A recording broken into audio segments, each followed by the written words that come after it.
ہم آداب کیسے سیکھ سکتے ہیں جنہیں آپ آداب کہتے ہیں؟ تو یہ آداب کوئی کوڈ نہیں ہے، ضابطہ نہیں ہے۔ مثلا یہ کہ یہاں ادب کرنا ہے اور یہاں یہ کرنا ہے۔ ایک بچے کو تقریر سکھائی گئی اور بتایا گیا کہ جب یہاں پہ یہ فقرہ آئے تو اس فقرے کے ساتھ میز پر ہاتھ ضرور مارنا ہے۔ وہ بچہ تھا، فقرہ بول گیا اور ہاتھ نہ مارا، بعد میں یاد آیا تو ہاتھ مار دیا۔ مطلب یہ ہے کہ اگر فقرے کا اتار چڑھاؤ موجود نہ ہو تو میز پر ہاتھ مارنا بیکار ہے۔ ادب آداب جو ہیں وہ محبت کے اندر ہوتے ہیں، یعنی کہ احترام جو ہے وہ آپ کے اندر پیدا ہوتا ہے، اس کو بتانے والی کوئی بات نہیں ہوتی۔ دور بیٹھا غبار میر ان سے، عشق بن یہ ادب نہیں آتا، یعنی کہ وہ ایک ایسا مقام ہے، چاہت کے اندر ایک ایسا مقام آتا ہے کہ مل کے بھی روتے ہیں اور جدا ہو کے بھی لوگ روتے ہیں، تو یہ الگ مقام ہے۔ اس سے پوچھیں کہ پہلے تو جدا تھا تو رو رہا تھا، مگر اب ملاقات کے وقت کیوں رو رہا ہے؟ تو یہ ایک مقام ہے۔ گویا کہ تعلق کے اندر ادب آداب موجود ہوتے ہیں تو تعلق کی حفاظت کی جائے، اس کو محسوس کیا جائے، لیکن ادب آداب کا ضابطہ نہیں ہے۔ کچھ ایسے بھی لوگ ہوتے ہیں کہ وہ نماز پڑھتے ہیں تو رو رہے ہوتے ہیں، اور کچھ لوگ نقلی طور پہ رو رہے ہوتے ہیں۔ کچھ لوگوں کی اور بات ہوتی ہے، وہ مشائخ کرام کے پاس، پیر صاحبان کے پاس بیٹھے روتے جاتے ہیں۔ ان سے پوچھو کہ کیوں روتے ہو، کیا گناہ کا خیال ہے؟ وہ کہیں گے کہ نہیں۔ تو کس بات کا خیال ہے؟ کہتے ہیں کہ بلا سبب رو رہے ہیں، پیر صاحب نے منع کیا ہے پھر بھی روتے جا رہے ہیں۔ مطلب یہ کہ یہ جو ادب آداب ہیں ان کا کوئی ضابطہ نہیں ہے۔ صرف اتنی سی بات سمجھ آنی چاہیے کہ محبت جو ہے یہ مزاج آشنا ضرور کرتی ہے۔ اگر انسان مزاج آشنا نہ ہو تو ادب نہیں سیکھ سکتا، اس لیے پہلے مزاج آشنائی ہونی چاہیے، پھر خود بخود ادب آداب آ جاتے ہیں۔ تو ادب کو کوئی ضابطہ نہ دو کہ ادب کیا ہوتا ہے، کیا یہ خوف کا نام ہے، کیا یہ حجاب کا نام ہے۔ اگر بات سمجھ آ جائے تو یہ ادب ہی ہے۔ بات اگر آپ کی زندگی میں کارگر ہو جائے تو یہ ادب ہے۔ آپ کی زندگی آسانی میں آ جائے تو یہ ادب ہے۔ تو زندگی کو آسان بنانا ہے۔ میلہ تو 4 دن کا ہے، آپ کو پتہ ہی ہے۔ اس زندگی میں بغیر عمل کے تنگی آ جاتی ہے، زندگی تنگ نظر آتی ہے، ایسے لگتا ہے جیسے کوئی پریشانی ہے، حالانکہ غلطی کوئی نہیں ہوتی۔ بعض اوقات بغیر عمل کے زندگی کشادہ لگتی ہے۔ کبھی کبھی بیٹھے بیٹھے محسوس ہوتا ہے کہ زندگی بہت اچھی چیز ہے، اور کبھی لگتا ہے کہ زندگی بڑا تکلیف دہ کام ہے۔ یہ اللہ تعالیٰ نے کوئی ایسا حساب رکھا ہے کہ اس زندگی میں وہ پیسے والے کو بھی غریبی سے آشنا کرے گا اور غریب کو بھی دولت مندی سے آشنا کرے گا۔ غریب بھی کبھی نہ کبھی آسودہ محسوس کرے گا اور وہ کہے گا کہ آج ہماری زندگی بہت آسودہ ہے۔ تو اللہ تعالیٰ نے یہ کام رکھے ہیں۔ غمگین بھی انسان ہوگا اور خوش بھی وہ ہوگا۔ زندگی روئے گی بھی صحیح اور ہنسے گی بھی صحیح، جاگے گی بھی صحیح اور سوئے گی بھی صحیح۔ زندگی میں خوف ضرور آئے گا، یہ قدرت نے ایسا بنایا ہے کہ بڑے سے بڑا آدمی کو بھی خوف سے 2 4 ہونا پڑے گا۔ بہت سیکیور آدمی جو ہے، مثلا جو ملک کا سربراہ ہے، اسے تو خوف زدہ نہیں ہونا چاہیے، مگر پرائم منسٹر اپنی سیکیورٹی فورس رکھتا ہے۔ پچھلے دور کے پرائم منسٹر نے سیکیورٹی فورس بنائی، تو سیکیورٹی کا رکھنا جو ہے یہ انسیکیور ہونے کا خوف ہے، تبھی تو سیکیورٹی رکھتے ہیں۔ آپ میں سے کچھ لوگ اپنے پاس پستول رکھتے ہیں، تو پستول اپنے پاس رکھنا خوف کی ابتدا ہے۔ پستول تمہیں بچائے گا کہ تم پستول کو بچاؤ گے؟ تو خوف یہاں سے شروع ہو جاتا ہے۔ اگر زندگی میں موت کا اندیشہ نکل جائے کہ یہ اللہ کے کام ہیں، جس وقت موت آنی ہے اس وقت آ جائے گی، تو خوف نہیں ہوگا۔ زندگی کے اندر ہی خوف ہے، زندگی کے اندر ہی شوق ہے، زندگی اپنے اندر طلب رکھتی ہے، زندگی اپنے اندر ہی آسودہ ہو جاتی ہے، زندگی اپنے اندر سمٹ جاتی ہے، پھیل جاتی ہے۔ ہر آدمی کو اللہ تعالیٰ نے ہر قسم کی کیفیت سے آشنا فرمایا ہے۔ آپ اپنے آپ کا جائزہ ضرور لیا کریں کہ آپ جو کچھ کر رہے ہیں اس سے کسی اور کو تکلیف تو نہیں ہو رہی؟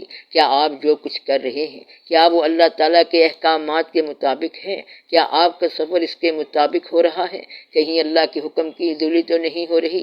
کیا کوئی ایسا عمل تو نہیں کر رہے جو عمل نہیں کرنا چاہیے؟ کیونکہ آپ نے یہاں سے گزرنا ہے، زندگی سے گزرنا ہے، اور آپ کے عمل کا انداز آپ کی عاقبت بنے گا، اور آپ کا عمل یہیں کا یہیں رہ جائے گا۔ بات سمجھ نہیں آئی؟ مثلاً آپ جو عمل کر رہے ہیں، یہ عمل کرنے کا جو انداز ہے وہ آپ کی عاقبت ہے، اور آپ جو عمل کر کے جا رہے ہیں وہ یہیں رہ جائے گا۔ آپ نے جو تعمیر کی، مکان بنایا، وہ یہیں رہ جائے گا، اور بنانے کا انداز آپ کے اعمال نامے میں شامل ہو گیا۔ آپ نے اپنے جسم کو بنایا، صحت بنائی، تو جسم یہیں رہ جائے گا اور بنانے کا عمل کام آئے گا۔ اگر اس جسم کو آپ نے عبادت میں کھڑا کیا تو عبادت میں جسم کو کھڑا کرنے کی طاقت آپ کی روح کی طاقت ہے یا خیال کی طاقت ہے۔ آپ نے جو اس جسم کو عبادت میں کھڑا کر دیا تو یہ پوز یہیں رہ جائے گا۔ تو وہ جو آپ کا عمل ہے، نماز کی تیاری کا عمل اور نماز میں کھڑا ہونے کا عمل، وہ اصل عمل ہے۔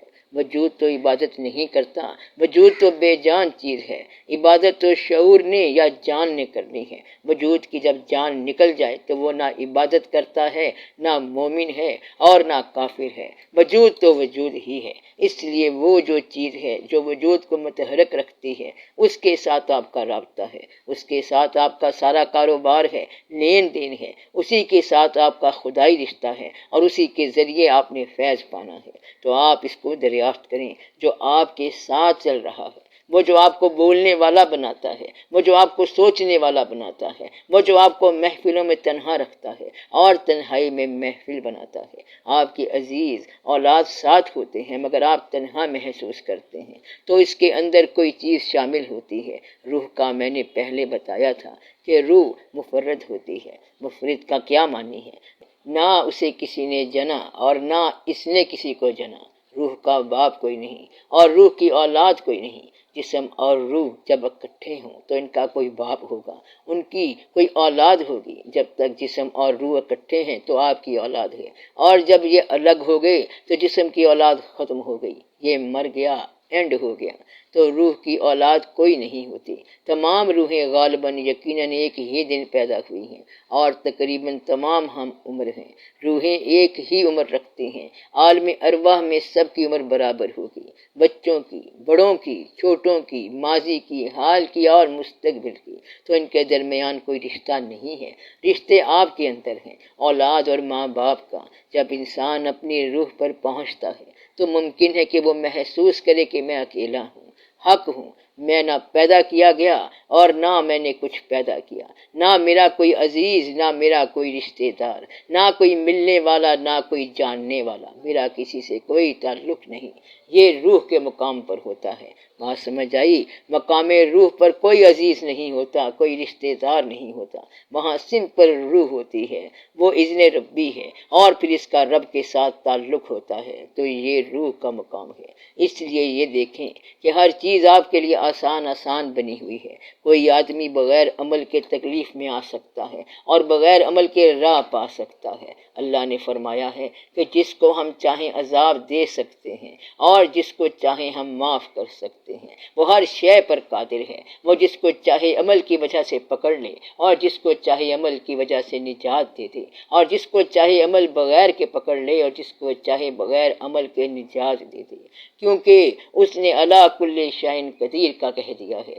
جب اللہ تعالیٰ نے یہ فرما دیا ہے تو کیوں فرمایا ہے؟ حالانکہ اللہ تعالیٰ یہ کہہ سکتے تھے کہ اگر نیکی کرو گے تو نیک راستہ ہوگا، نیکی کرو گے تو نیکی پاؤ گے، برا کرو گے تو برا پاؤ گے، یہ تمہارے اعمال کا نتیجہ ہوگا، پھر اس طرح ہوگا۔ مگر سارے کا سارا بیان اپنے بیان کی روح سے اپنے منشا کے متضاد بھی ثابت ہو چکا ہے۔ بات مشکل تو نہیں لگی کہ آپ نیکی کریں گے تو آپ خوش رہیں گے؟ عین ممکن ہے کہ نیکی کرو اور پھر بھی خوش نہ رہو۔ تو حقیقت کا جو بیان ہے اس کے برعکس بھی عمل ہو سکتا ہے۔ ایک کہے گا کہ میں نے بہت عبادت کی ہے اس لیے مجھے بڑی راحت ملی ہے، اور دوسرا کہے گا کہ میں نے بہت عبادت کی ہے مگر مجھے آج تک تکلیفیں ہی ملی ہیں۔ ایک آدمی کہتا ہے کہ میں نے جب بھی اللہ کو پکارا تو میرے حالات درست ہو گئے اور میرے پاس مال آ گیا۔ دوسرے نے کہا کہ میں نے جب بھی اللہ کو پکارا تو باقی کا مال بھی گیا۔ ہو سکتا ہے کہ ایسا ہی ہو، اور دونوں ٹھیک کہہ رہے ہوں۔ ایسے لوگ پائے گئے کہ وہ اپنے اللہ کی نسبت سے دونوں باتیں کہہ سکتے ہیں۔ مثلا یہ کہ اللہ تعالیٰ کی یہ مہربانی ہے کہ میرے پاس آج اتنے بڑے مکانات ہیں، اور دوسرا کہے گا کہ آج اللہ کی بڑی مہربانی ہے کہ میرے پچھلے مکان بھی گئے۔ اب یہ دونوں مہربانیاں ہیں۔ بالکل ہے، کیونکہ جس کے پاس مکان ہے وہ سمجھ رہا ہے کہ مجھ پر مہربانی ہے کہ مکان مل گیا، اور دوسرا کہے گا کہ مجھ پر اللہ کی مہربانی ہے اس لیے مجھے مکان سے نجات مل گئی، نہ میرا حساب ہوگا نہ کتاب، جی بادشاہ و گدا فارغم بحمدللہ، کہ میں بادشاہ اور گدا ہر شے سے فارغ ہو گیا، گویا کہ ہر حقیقت کا بیان اپنے برعکس بھی صحیح ثابت ہو سکتا ہے۔ اللہ جس پر مہربان ہو اسے کیسا ہونا چاہیے؟ کیا اس کے پاس پیسہ ہونا چاہیے؟ ہوتا بھی ہے اور نہیں بھی ہوتا۔ آپ کہیں گے کہ آج کے دور میں پیسہ ہونا چاہیے، آج کے دور میں اگر پیسے اور خدا کے درمیان کسی ایک کو چننا پڑے تو آج کا انسان کیا چنے گا؟ پیسہ چنے گا، اپنا کام کرے گا، اس کا خدا سے کیا تعلق؟ یہ ہے استقامت۔ آج کا دور اور کل کا دور، یہ سارے دور اللہ کے دور ہیں، مگر انسان کے لیے یہ ہیرا پھیری کے دور ہیں۔ آج کے دور میں کیا ضروری ہے یہ اللہ بہتر جانتا ہے، پیغمبروں کے لیے کیا ضروری ہے یہ اللہ بہتر جانتا ہے۔ اگر آپ اللہ پر بھروسہ کرنے والے ہوں تو آپ کو پتہ ہونا چاہیے کہ اللہ تعالیٰ نے آپ کے ساتھ جو کچھ کیا وہی ضروری تھا اور وہی ضروری ہونا چاہیے۔